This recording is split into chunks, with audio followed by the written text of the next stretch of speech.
Schools and businesses don't support us to be the best that we can be. And it's a huge topic, and it's one that affects us all, and I don't think we give it enough attention. While I'm going through what I'm about to say today, think about how this has affected you. Think about when you were at school, how it affected you. Think about when you've been at work, how it's affected you. And what I'd love is for you to not let nostalgia take over. In preparing for today, one of the things I did is I spoke to people about their thoughts and feelings about being at school and being at work. And it's overridingly negative, which is a really tough thing to say. Think about school. Think about the times at school that were particularly tough. Because if we don't think about them like that, and we don't address these things and start to change them from the inside, they're always going to remain the same.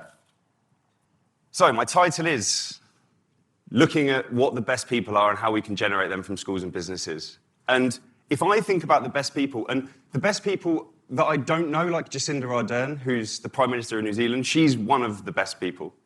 The people that I don't know, and the people that in my life inspire me to be the best that I can be, they cover these three areas. They're kind as a founding principle. They prefer action rather than complaint, and they're great at something. And when I say great at something, I don't necessarily mean wealth generation or athletic prowess. For example, my mum is the best at being my mum, so that makes her one of the best people. I'm going to take you through schools before I touch on businesses. And the reason that the schools, in my mind, are not serving us to be the best people that we can be in 2021 is because they were started in a time when we needed people to work in factories. If you were going to start a factory today, how would you build the school system? It probably wouldn't be much different to the one that exists today. The factory mentality is that you turn up, you're grateful for the fact that you're in the factory, you do your job, and you go home. And it seems as though school systems are not much different to that. Obedience is what matters. Think about the fact that when you're at school, you put your hand up to talk. And when a bell rings, that's when you go for your lunch. It's only when we start to really probe into these things that it starts to make sense. Maths versus art is one that really troubles me. If you're bad at maths, you're told, do more work, invest in a tutor, find different textbooks to learn a different way of doing it. But if you're bad at art, or hockey, or drama, it's just not for you. But the world needs people who are good at art, and hockey, and drama, and all these different things that are outside of the core subjects. What actually happens is, if you're good at maths, or science, or English, and you're bad at those others, you're deemed to be academic, and academic's okay. But if you're not academic, you're disenfranchised. You're seen to be lower, you're in a lower set. And that causes kids to be resentful. And it can cause kids to be spiteful to each other. So this system means that there's children that are lower than others from a really early age. And that doesn't make them be the best people that they can be. Now, I don't hate many things. I'm a pretty positive person. But I hate the three things that are on that screen. Let me explain why. The 9 to 5 is ridiculous. You turn up at 8:50 so you're not late. At 9 o'clock till 9:30, you'll probably talk about Love Island and finish your breakfast. At 10, you might start doing some work till about 12. And then everybody does lunch between 12 and 2. So between 12 and 2, you're eating, you eat too much, then you're tired, so you don't do particularly good work between 2 and 4. And then it's nearly 5 o'clock and you're about to go home, so you just give up on the day. It's an exaggeration, but if you travel an hour to work each way, that's 10 hours a day. And you work about 4 of them. And it's the working system that we've all subscribed to that means that this is what happens. Living for the weekend is ridiculous. Monday, that was good. Loved that. Knackered now, though. Hate Mondays. Tuesday, I don't know what this is. Wednesday, hump day, awful term, waste of everyone's time. Thursday, nearly there now. We're getting there. Friday, woohoo. That is 70% of our lives spent in one of those 5 days. And it just makes no sense to me. The CV is curriculum vitae in Latin, which I think means here's the tasks I've done for someone else on a bit of paper. Why isn't that a piece of paper that says, here's the things I'm great at, here's the things I'm proud of, rather than I did this thing for this person between these years, then this thing for this person between these years? It doesn't make any sense to me. So this is me at 18. I'll leave it up to you whether I've improved or got worse. And this quote is what my head of sixth form said to me. He said to me, Chennells, you'll either go straight to prison or prison via the army. To hear that as an 18-year-old didn't bother me, which will shock you. And I'll tell you why. There's a constant approach that I've had to my life that's been to do things the way that I want to do them. Because I know that I'm a kind person, because I know that I'm going to make sure that I have a preference for action rather than complaint, and I know that I want to be great at something. So here's some scenarios that I've been through both in my school life and my business life that have caused me to be the best person that I can be. Before my AS level psychology exam, everyone was panicking. What year was Maslow's hierarchy of needs? When was Pavlov's dog? I was like, all the teachers that are marking this are just going to be doing it for a bit of extra money at the weekend, so if we make it about right, they're not going to care. So in my AS psychology exam, I was super relaxed. And the case study that I made was Thompson et al. 1932, because the lad sat in front of me was called Isaac Thompson. And it was a study about two twins separated at birth, and one lived in a house of mirrors and one didn't, and one developed bulimia. Right? I was more relaxed. I did all right. The next is the university business case. So I knew that I didn't want to go to university, but my school said to me, you have to write an application to university. All right, cool. So I spent an hour working out the average salary for somebody that had got a degree in the area that I was going to do, the average salary for someone that didn't, and the cost of university. And I submitted a formal business case back to my school for the reasons why I didn't want to go. So once I'd finished school and I was bored of sitting in little cold rooms in a tie singing hymns for no reason, I was ready for the world of work. And I was excited. I was like, everybody here is going to be pragmatic and decent and forward-thinking and care about each other. And all of these systems that I was so frustrated with at school were going to disappear. Went into a sales job in the city, which was testing, to say the least. I remember one day I was cold calling somebody again, and they said to me, if you don't stop calling my company, I'm going to come to your office and I'm going to brick your windows. Obviously disappointed, I put the phone down, and my boss said, what's their number?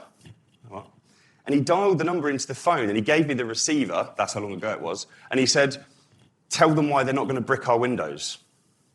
Which makes absolutely no sense. The guy's not going to go, oh yeah, sure, I'll just write my check, I love what you guys are selling now. So what I did when this happened is I left that job that day.